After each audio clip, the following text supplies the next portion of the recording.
الحمد للہ رب العالمین والصلاة والسلام علی سید الانبیاء والمرسلین اما بعد اعوذ باللہ من الشیطان الرجیم بسم اللہ الرحمن الرحیم الحمد للہ رب العالمین الرحمن الرحیم مالک یوم الدین ایاک نعبد و ایاک نستعین اہدنا الصراط المستقیم صراط الذین انعمت علیہم غیر المغضوب علیہم ولا الضالین آمین۔ صدق اللہ العظیم۔ اللہم صلی علی محمد وعلی آل محمد وبارک وسلم۔ رب اشرح لی صدری ویسر لی امری واحلل عقدۃ من لسانی یفقہوا قولی واجعل لی وزیرا من اہلی آمین یا رب العالمین۔ عزیز طلباء و طالبات اور معزز حضرات و خواتین، السلام علیکم ورحمۃ اللہ وبرکاتہ۔ امید آپ سب آپ لوگ خیریت سے ہوں گے الحمدللہ، اور مطالعہ قرآن حکیم کے اس آن لائن کورس سے کچھ تو فائدہ آپ کو ہو رہا ہوگا، مجھے اللہ تعالیٰ کی ذات سے پورا یقین ہے۔ البتہ ہماری پچھلی جو 4 کلاسز تھیں اس میں کچھ بیان زیادہ تھا یقیناً قرآن حکیم کے اہمیت کے حوالے سے اور نبی کریم صلی اللہ علیہ وسلم کی ذات بابرکات کے تعلق سے۔ البتہ آج سے آپ جانتے ہیں کہ آج ہماری 5ویں کلاس ہے اور ہم سورۃ الفاتحہ کا کچھ ذکر آج کریں گے اور اگلی کلاس میں بھی انشاءاللہ تعالیٰ آپ کے سامنے ذکر کریں گے۔ آج انشاءاللہ ہم سورۃ الفاتحہ پر کلام کر رہے ہیں۔ ایک نظر لیسن پلان پر ڈال لیتے ہیں، ہم نے آپ کو ویب سائٹ پہ لیسن پلان اپلوڈ کر کے بھی دیا ہوا ہے۔ آج یہ اس وقت ہماری 5ویں کلاس ہے، سورۃ الفاتحہ پر ہم کلام کریں گے اور لیسن پلان کے مطابق تعارف اور شان نزول آپ کے سامنے رکھنا ہے، اور صفحہ نمبر ہے ہمارے پاس کتاب کا 25 اور 26۔ ہماری جو کتاب ہے وہ بھی آپ ویب سائٹ سے ڈاؤن لوڈ کر سکتے ہیں، اپنے سامنے رکھ بھی سکتے ہیں، اور اس کا کانٹینٹ انشاءاللہ پریزنٹیشن کی صورت میں بھی آپ کے سامنے آتا رہے گا۔ تو آج سورۃ الفاتحہ کے تعارف پر کلام کریں گے، لیکن ساتھ ساتھ اس کی فضیلت پر بات ہوگی۔ پھر تعوذ کسے کہتے ہیں؟ جی، اعوذ باللہ من الشیطان الرجیم، اور تسمیہ سب کو ہی معلوم ہے ماشاءاللہ، بسم اللہ الرحمن الرحیم۔ ان 2 آداب جو کہ قرآن کی تلاوت کے آداب ہیں، ان پر بھی کچھ بات کریں گے۔ وقت ہوا تو قرآن کریم کی سورت کا ترجمہ ایک دفعہ آپ کے سامنے پیش کر کے ایک چھوٹی سی ایکٹیویٹی آپ کو دینے کی کوشش کریں گے۔ تو اب آئیے اس لیسن پلان کے مطابق آج ہماری یہ 5ویں کلاس ہے، اور 5ویں کلاس میں ہم سورۃ الفاتحہ کا تعارف آپ کے سامنے رکھنا چاہ رہے ہیں۔ آئیے پڑھتے ہیں کچھ بک میں سے ہی۔ سورۃ الفاتحہ قرآن حکیم کی پہلی سورت ہے۔ اس سورت کے کئی نام ہیں۔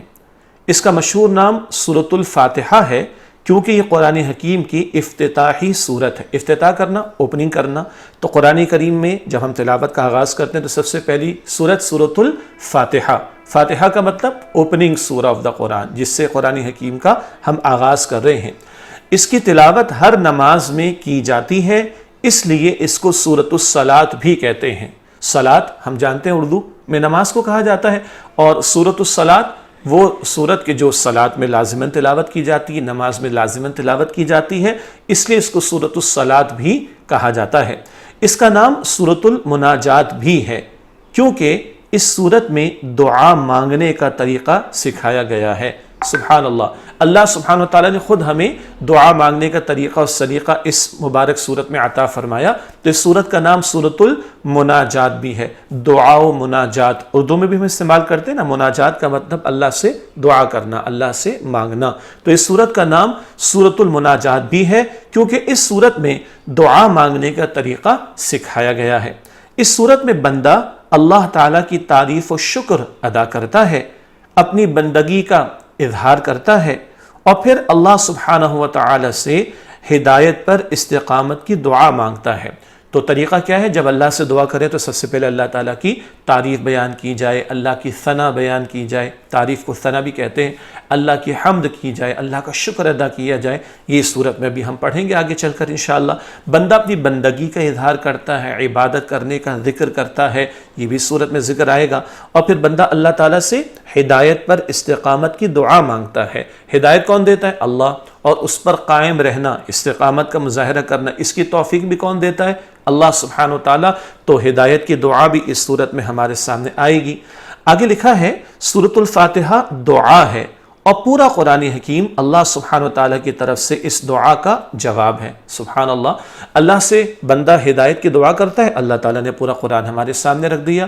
ذالک الکتاب لا ریب فیہ ھدی للمتقین، یہ تمام متقین کے لیے ہدایت ہے۔ ویسے سورہ فاتحہ قرآن ہی کا حصہ ہے، انداز کیا ہے کہ سورۃ الفاتحہ میں ہدایت کی دعا ہے اور پورا قرآن اللہ تعالیٰ ہمیں ہدایت کے طور پر عطا فرما رہا ہے۔ تو سورہ فاتحہ دعا اور پورا قرآن حکیم گویا کہ اللہ سبحانہ تعالیٰ کی طرف سے اس دعا کا جواب ہے ہم سب کے لیے۔ کتنی پیاری باتیں آ رہی نا۔ ابھی جب ترجمہ پڑھ لیں گے اور پھر ایک چھوٹی سی ایکٹیویٹی آپ کو دیں گے اور ترجمہ یاد بھی کر لیں گے تو سبحان اللہ ہماری نماز میں کس قدر توجہ بڑھ جائے گی۔ نماز میں بہت سارے خیالات آ جاتے ہیں نا، توجہ نہیں رہتی، کنیکشن نہیں ہو پاتا، تو اچھا معاملہ یہ ہے کہ ہم نماز جب ادا کریں تو جو تلاوت کر رہے ہیں سورہ فاتحہ تو ہر نماز کی حرکت میں سمجھ کر تلاوت کریں گے تو ہماری نماز میں توجہ بڑھ جائے گی انشاءاللہ۔ آگے لکھا ہے سورۃ الفاتحہ کی تلاوت کے اختتام پر آمین کہنا مسنون ہے، جس کا مطلب ہے اے اللہ ایسا ہی ہو، اے اللہ قبول فرما۔ سورۃ الفاتحہ کی جب ہم تلاوت مکمل کرتے ہیں تو کیا کہتے ہیں؟ آہستہ سے آمین۔ یہ آمین کا لفظ یہ قرآن میں سورہ فاتحہ میں نہیں لکھا ہوا، حدیث میں آتا ہے، اور جب اس کے اختتام پر ہم آمین جو پڑھتے ہیں یہ مسنون ہے۔ مسنون عمل کون سا ہوتا ہے؟ جو اللہ کے نبی صلی اللہ علیہ وسلم کا طریقہ ہوتا ہے۔ اس آمین کا مطلب کیا ہے؟ اے اللہ ایسا ہی ہو، اے اللہ قبول فرما۔ یعنی ہم نے دعا بھی کی اور اب دعا کے قبول کر لیے جانے کے لیے اللہ سے التجا ہو رہی ہے، آمین اے اللہ قبول فرما، اے اللہ ایسا ہی ہو۔ یہ کچھ بہت سادہ سی باتیں ہمارے سامنے آئی ہیں سورۃ الفاتحہ کے تعارف کے حوالے سے۔ اب اگلا پہلو ہے احادیث مبارکہ میں سورۃ الفاتحہ کی فضیلت۔ اس پر آئیے آگے بات کو بڑھاتے ہیں۔ احادیث مبارکہ میں سورۃ الفاتحہ کے بہت سے فضائل بیان ہوئے ہیں۔ آپ صلی اللہ علیہ وسلم نے فرمایا اس سورۃ الفاتحہ جیسی کوئی دوسری سورت نہ تورات میں، نہ انجیل میں، نہ زبور میں اور نہ قرآن میں اتری۔ یہ جامع ترمذی شریف کی روایت ہے۔ جامع ترمذی حدیث شریف کی کتاب ہے، اور باقی چار باتیں تو ہم جانتے ہیں نا۔ تورات کس پر نازل ہوئی؟ موسیٰ علیہ السلام پر۔ انجیل جی بالکل صحیح، عیسیٰ علیہ السلام پر۔ زبور کس کو عطا کی گئی تھی؟ ہاں، سلیمان علیہ السلام کے والد کون تھے؟ داؤد علیہ السلام، ان کو زبور عطا کی گئی تھی۔ اور قرآن حکیم نبی مکرم صلی اللہ علیہ وسلم پر نازل ہوا۔ اللہ کے پیارے پیغمبر فرما رہے صلی اللہ علیہ وسلم اس سورۃ الفاتحہ جیسی کوئی دوسری سورت نہ تورات میں، نہ انجیل میں، نہ زبور میں اور نہ قرآن میں اتری۔ یہ اتنی عظیم سورت ہے جس کی عظمت اور فضیلت کو اللہ کے پیارے رسول صلی اللہ علیہ وسلم نے بیان فرمایا۔ یہ جامع ترمذی شریف کی روایت ہوئی۔ آگے چلتے ہیں۔ ایک موقع پر آپ صلی اللہ علیہ وسلم نے ایک صحابی سے فرمایا کہ تمہیں قرآن کی صورتوں میں سے ایک عظیم ترین صورت نہ سکھاؤں؟ صحابی رضی اللہ عنہ ان سے اللہ کے رسول کیا فرما رہے ہیں؟ اللہ کے رسول علیہ السلام کے پیارے ساتھیوں کو ہم کیا کہتے ہیں؟ صحابہ کرام، جو حضور علیہ السلام پر ایمان لائے، آپ کا انہوں نے ساتھ دیا اور اسی حالت پر وہ دنیا سے گئے۔ تو آپ صلی اللہ علیہ وسلم کے پیارے صحابی صاحب نے فرمایا کہ تمہیں قرآن کی صورتوں میں سے ایک عظیم ترین صورت نہ سکھاؤں؟ پھر آپ صلی اللہ علیہ وسلم نے فرمایا وہ صورت یعنی الحمدللہ رب العالمین ہی السبع المثانی ہے، جو 7 دہرائے جانے والی آیتیں ہیں جو نماز میں بار بار پڑھی جاتی ہیں۔ اب سبع المثانی یہ بات خود قرآن میں ایک جگہ آتی ہے، سورہ حجر کی آیت نمبر 87 میں، سورہ حجر کی آیت نمبر 87 میں اب سبع المثانی کے الفاظ آئیں، اور اللہ کے نبی علیہ السلام اس حدیث میں فرمانے یہ الحمدللہ رب العالمین سورۃ الفاتحہ یہی سبع المثانی ہے، جو 7 دہرائے جانے والی آیتیں ہیں جو نماز میں بار بار پڑھی جاتی ہیں۔ اور کیا فرمایا حضور نے؟ اور یہی القرآن العظیم ہے جو مجھے عطا فرمایا گیا۔ یہ صحیح بخاری شریف کی روایت ہے۔ القرآن العظیم سورۃ الفاتحہ ہی کو کہا گیا۔ ابھی میں نے آپ کو کون سا حوالہ دیا تھا؟ سورہ حجر کی آیت نمبر 87 وہاں یہ الفاظ آئے کہ اے نبی ہم نے آپ کو سبع من المثانی اور قرآن العظیم عطا کیا، تو حضور فرما رہی سورہ فاتحہ ہی ہے جو 7 بار بار دہرائے جانے والی آیات، اور اپنی جگہ یہ بڑا ہدایت نامہ اللہ نے عطا فرمایا جس کو قرآن عظیم بھی کہا گیا۔ سبحان اللہ۔ ایک اور بات، نبی کریم صلی اللہ علیہ وسلم کو 2 ایسے نور دیے گئے جو آپ صلی اللہ علیہ وسلم سے پہلے کسی کو نہیں دیے گئے، یعنی سورۃ الفاتحہ اور سورۃ البقرہ کی آخری 2 آیات۔ یہ صحیح مسلم شریف کی روایت۔ کیا سبحان اللہ، بڑی پیاری بات آ گئی۔ ایسے 2 نور جو نبی صلی اللہ علیہ وسلم کو عطا کیے گئے اور کسی کو نہیں عطا کیے گئے وہ دو ہیں، سورۃ الفاتحہ اور سورۃ البقرہ کی آخری دو آیات، آمن الرسول بما انزل الیہ من ربہ والمؤمنون۔ آگے ذہن میں یاد ہے کسی کو کب نازل ہوئی تھی دو آیتیں؟ جی تھوڑا سا سوچیں۔ ہاں جی، کچھ کو جواب آیا ہوگا کسی کے گھر میں، کسی کے کمرے سے، کہ ہاں معراج کی شب میں جب نبی اکرم علیہ الصلوۃ والسلام کی ساتوں آسمانوں پر سے اوپر اللہ سبحانہ وتعالیٰ کے حضور ملاقات کا معاملہ ہوا تو دو تحفے عطا ہوئے تھے، نماز کا تحفہ اور سورۃ البقرہ کی آخری دو آیات۔ یہ حدیث جو صحیح مسلم کی ہے، اس میں بتایا گیا سورۃ الفاتحہ اور سورۃ البقرہ کی آخری دو آیات جو ایسے دو نور ہیں جو کسی کو نہیں عطا کیے گئے، صرف نبی صلی اللہ علیہ وسلم کو عطا کیے گئے۔ دیکھا آپ نے کتنی ساری فضیلتیں ہیں، اس جیسی کوئی صورت اور کسی کتاب میں نہ قرآن میں ہے، اور یہی بار بار دہرائے جانے والی آیات قرآن عظیم، اور ایسا نور کسی اور کو عطا نہیں کیا کہ جو حضور کو سورہ فاتحہ اور البقرہ کی دو آیات کی صورت میں عطا کیا گیا۔ یہ فضائل، فضیلت کی جمع فضائل، انگلش میں کہتے ہیں نا موٹیویشن ہونی چاہیے۔ تو فضیلت کیوں بیان ہوتی ہے؟ تاکہ ہمارے اندر موٹیویشن پیدا ہو، ترغیب پیدا ہو، اور ہم توجہ سے کوئی عمل کو انجام دیں۔ تو اعمال کی جب فضیلت بیان ہوتی ہے، اس کا مقصد کیا ہے؟ ہمارے اندر شوق پیدا ہو، ذوق پیدا ہو۔ یہ سب کچھ کیوں پڑھ رہے ہیں؟ تاکہ سورۃ الفاتحہ کی عظمت دل میں پیدا ہو، مزید بڑھ جائے، اور مزید ذوق اور شوق سے سورۃ الفاتحہ کی تلاوت ہم نمازوں میں کرتے رہیں۔ اللہ مجھے آپ کو ہم سب کو توفیق عطا فرمائے۔ آج ہم نے دو باتیں ابھی تک سمجھی، ایک تو سورۃ الفاتحہ کا تھوڑا سا تعارف سامنے آ گیا، اور دوسرا سورۃ الفاتحہ کی جو فضیلتیں احادیث مبارکہ میں آئیں، حدیث کی جمع احادیث، تو سورۃ الفاتحہ کی جو فضیلت احادیث مبارکہ میں آئیں وہ میں نے آپ کے سامنے رکھ دی۔ اب آج کی تیسری بات وہ ہے تعوذ کے حوالے سے۔ تعوذ سبھی کو یاد ہے، چھوٹے بچوں کو بھی پتہ ہے، اعوذ باللہ من الشیطان الرجیم پڑھنا۔ اس کی کیا فضیلت ہے آئیے سمجھتے ہیں۔ اور آپ کو پتہ ہے نا کہ جب ہم قرآن حکیم کی تلاوت کرتے ہیں تو باوضو بھی ہوتے ہیں، با ادب بھی بیٹھتے ہیں، بڑے آداب کا خیال رکھتے ہیں، اور ایک بڑا ادب کیا ہے؟ اعوذ باللہ من الشیطان الرجیم پڑھنا۔ آئیے اس پر تھوڑی سی بات کرتے ہیں۔ قرآن حکیم کی تلاوت سے پہلے تعوذ پڑھنا اس لیے ضروری ہے کہ شیطان کی سب سے بڑی چال یہ ہوتی ہے کہ اللہ سبحانہ و تعالی کا پیغام اس کے بندوں تک نہ پہنچے۔ شیطان ہمارا کون ہے؟ دشمن ہے نا، تو کبھی چاہے گا کہ ہم اچھے بنیں؟ تو وہ ہمیں روکتا ہے، وہ ہمیں برائی کی طرف بلاتا ہے، وہ ہمیں قرآن شریف سے روکنا چاہتا ہے، تو ہم اللہ تعالیٰ سے التجا کرتے ہیں، دعا کرتے ہیں اللہ اس سے ہمیں بچا لیں۔ ٹھیک ہے، دوبارہ پڑھ رہا ہوں۔ قرآن حکیم کی تلاوت سے پہلے تعوذ پڑھنا اس لیے ضروری ہے کہ شیطان کی سب سے بڑی چال یہ ہوتی ہے کہ اللہ سبحانہ وتعالیٰ کا پیغام اس کے بندوں تک نہ پہنچے۔ تعوذ پڑھ لینے سے آدمی شیطان مردود کے شر سے نکل کر اللہ سبحانہ وتعالیٰ کی پناہ اور حفاظت میں آ جاتا ہے، اور شیطانی وسوسوں سے دور ہو جاتا ہے۔ دو تین باتیں آئی ہیں، جب ہم تعوذ کا اہتمام کریں گے تو شیطان مردود کے شر سے بچ جائیں گے۔ مردود کا لفظ اردو میں تو ذرا برا ہی سمجھا جاتا ہے، مردود کا مطلب جسے رد کر دیا گیا، شیطان کو اللہ تعالیٰ نے اپنی رحمت سے رد کر دیا، دور کر دیا۔ پہلی بات جب ہم یہ پڑھ لیتے ہیں تو شیطان مردود کے شر سے نکل کر اللہ تعالیٰ کی پناہ اور حفاظت میں آ جاتے ہیں، اور اصل پناہ دینے والا کون ہے؟ اللہ سبحانہ وتعالیٰ۔ امن دینے والا کون ہے؟ اللہ سبحانہ وتعالیٰ۔ ہر شر سے بچانے والا کون ہے؟ اللہ سبحانہ وتعالیٰ۔ شیطان کے بھی حملوں سے بچانے والا کون ہے؟ اللہ سبحانہ وتعالیٰ۔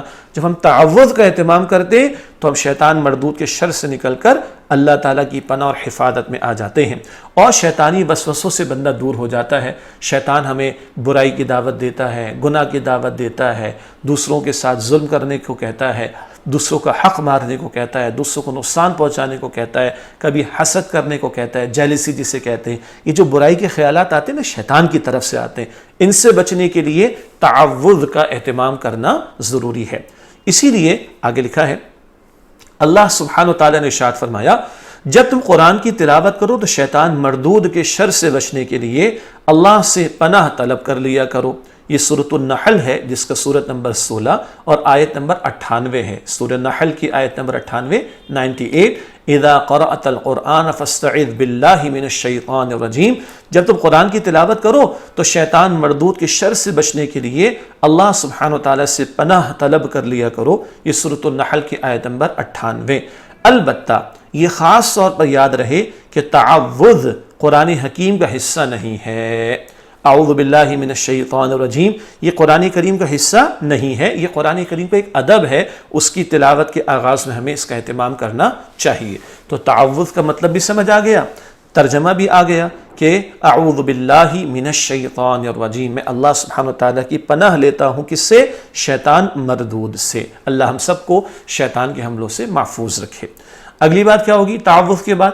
جی بالکل صحیح بات ہے، تسمیہ، اور تسمیہ کے حوالے سے ہم بات کو آگے بڑھاتے ہیں، اور آپ اسکرین پر دیکھ بھی رہے ہیں کہ لکھا ہے تسمیہ یعنی بسم اللہ الرحمن الرحیم کی فضیلت۔ آئیے اس کو سمجھتے ہیں۔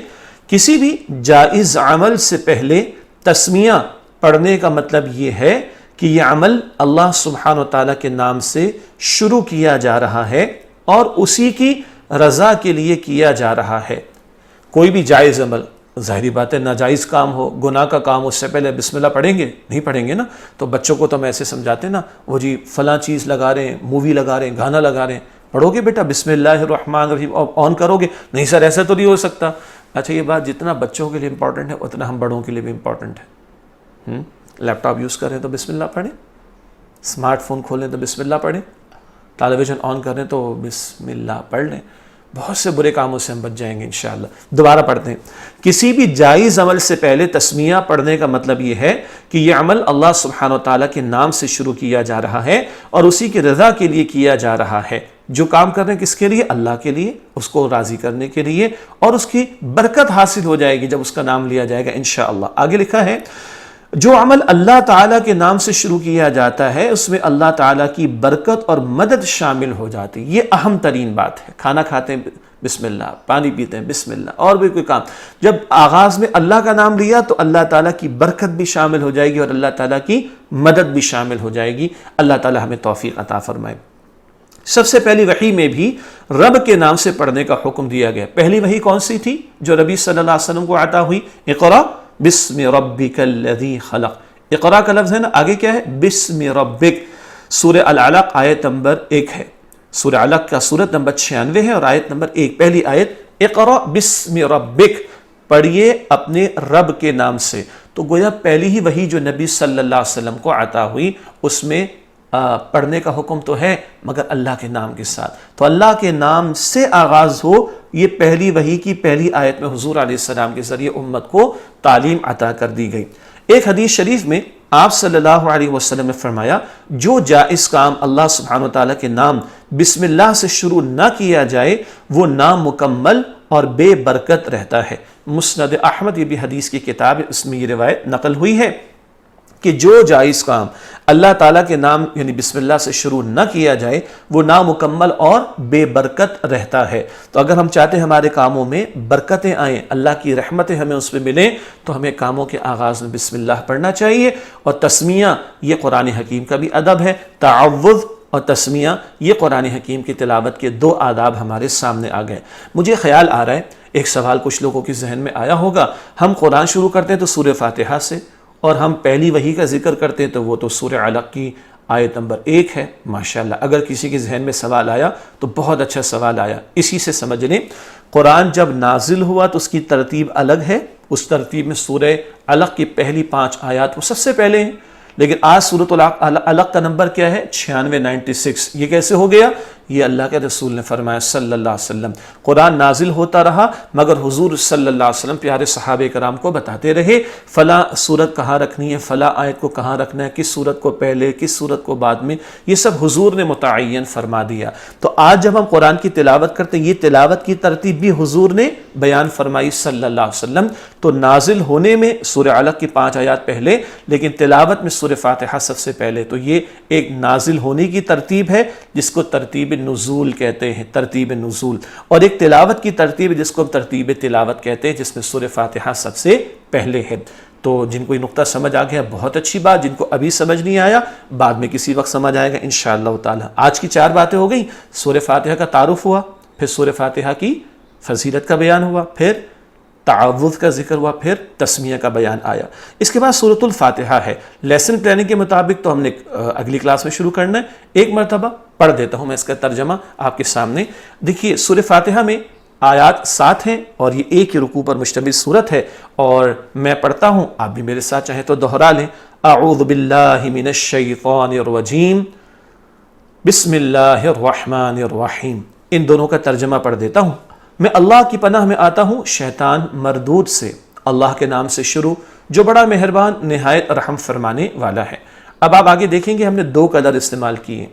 ایک کلر میں جتنا قرآن کا ٹیکسٹ ہے جیسے کہ گرین کلر میں، اسی کلر میں اس کا ترجمہ ہے، پھر آگے ریڈ کلر ہے تو اسی ریڈ کلر میں اس کا ترجمہ ہم نے دے رکھا ہے تاکہ علیحدہ علیحدہ کر کے پڑھنا آسان ہو۔ آئیے میرے ساتھ دہراتے جائیے گا۔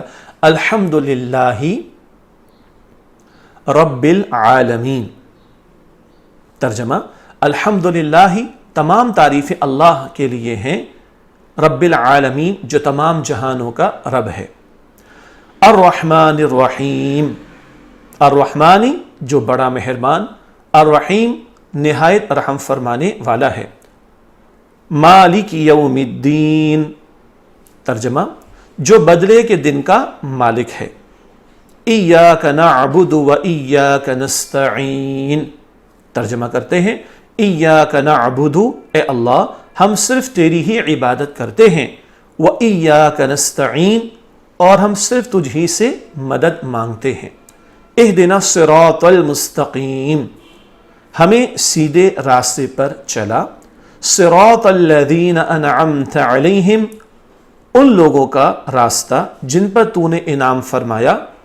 غیر المغضوب علیہم ولا الضالین، اس کا ترجمہ غیر المغضوب علیہم نہ وہ جن پر غضب ہوا، ولا الضالین اور نہ وہ جو گمراہ ہوئے۔ اس کے بعد کیا پڑھتے ہیں جی؟ آمین، جس کا ترجمہ اللہ قبول فرما۔ یہ ترجمہ ہوا چھوٹی سی ایکٹیویٹی میں آپ کو عرض کرتا ہوں سب کے لیے، چھوٹوں کے لیے بڑوں کے لیے۔ سورہ فاتحہ پہ غور کیجئے گا، اس میں تقریباً 85% 80 سے 85% الفاظ ہم اردو زبان میں بھی استعمال کرتے ہیں۔ یہ آپ خود غور کیجئے گا، آپ کو آسانی سے سمجھ آ جائے گی بات انشاءاللہ۔ آج کی کلاس مکمل کرتے ہیں، اگلی کلاس میں دوبارہ آپ سے ملاقات ہوگی انشاءاللہ تعالی۔ السلام علیکم ورحمۃ اللہ وبرکاتہ۔